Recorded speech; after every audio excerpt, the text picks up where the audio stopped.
আর মাত্র কয়েক ঘন্টা পরেই পূর্ব আকাশে উদিত হবে ভোরের সূর্য। শুরু হবে বাংলাদেশের রাজনীতির আরেকটি ঐতিহাসিক অধ্যায়। ভোট কেন্দ্রে যাবে মানুষ, আঙ্গুলে লাগাবে কালি, আর ব্যালটের মাধ্যমে নির্ধারিত হবে নতুন পথ চলার দিক নির্দেশ। গণতন্ত্রের এই উৎসব ঘিরে দেশ জুড়ে প্রত্যাশা, আলোচনা আর নানা আবেগের ঢেউ।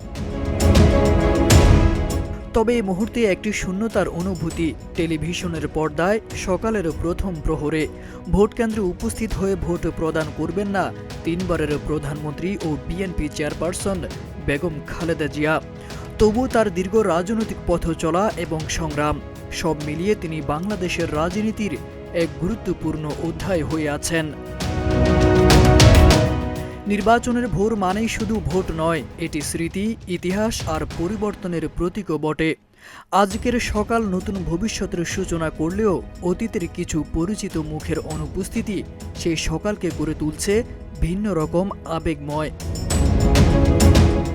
ভোটারদের সামনে এখন একটাই দায়িত্ব, নিজ নিজ বিবেচনায় সিদ্ধান্ত নেওয়া। ইতিহাস এগিয়ে যায়, অধ্যায় বদলায়, কিন্তু স্মৃতিগুলো থেকে যায় সময়ের পাতায়। তারেক আজিজ খান, প্রজন্ম 24।